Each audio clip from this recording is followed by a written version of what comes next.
Bonjour. Bonjour, monsieur le journaliste. Vous venez d'atterrir en Boujma, chef-lieu de la province Kasaï oriental. C'est en fait pour quelle mission? Nous sommes au Kasaï oriental.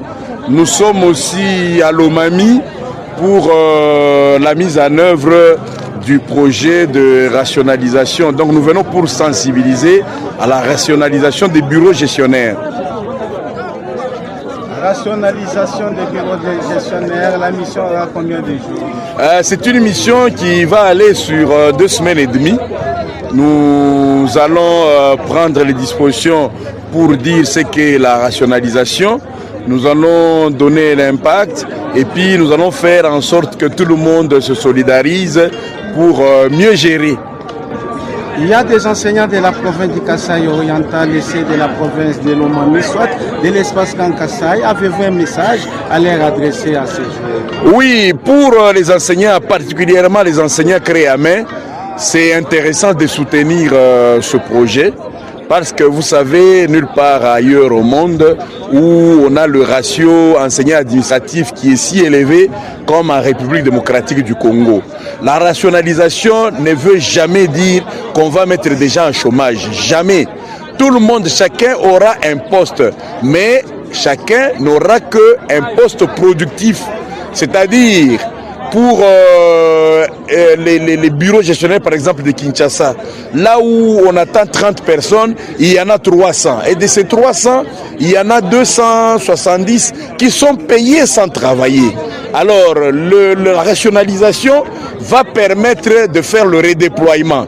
Par exemple, nous nous trouvons dans la province éducationnelle de Congo central 3.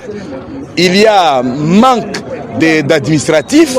On pourra prendre des gens à Kinshasa, les envoyer à Matadi, mais faire en sorte que chacun soit là où il peut servir.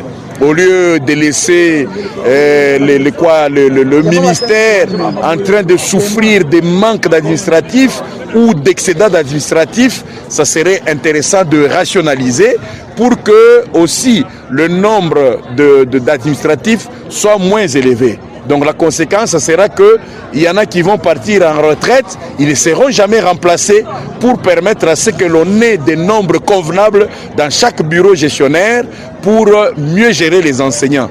Un enseignant, là où il se trouve, il ne peut quand même pas avoir 5 personnes qui sont en train de travailler au bureau pour son compte. C'est que le travail que nous allons faire va consister à faire en sorte que l'enseignant aura un nombre très limité de personnes qui veillent sur sa façon de faire l'école. En ce moment-là, on sera rationnel et on n'aura pas de gens pour rien. Vous savez, notre ministère a connu plusieurs responsables à la tête, donc les ministres, je veux dire, qui ont eu à recruter des gens pour des raisons politiques et autres raisons qu'on ne connaît pas. Et tous ces gens là-bas ont envahi le ministère, là où on attendait autant de personnes, on est allé 10 fois, 20 fois plus. Et maintenant, il se trouve des endroits où il n'y a plus personne pour pouvoir faire l'administration scolaire. C'est pour cela qu'on va redéployer et puis après, on va désengorger en mettant de côté les vieux, ceux-là qui ont déjà atteint l'âge de la retraite. On fait un effort, là nous travaillons en tant que syndicalistes pour obtenir pour eux une retraite honorable, comme ça le système va être aéré et on pourra mieux travailler pour l'avenir de nos enfants. Monsieur le Président, nous vous disons merci. C'est moi qui vous remercie.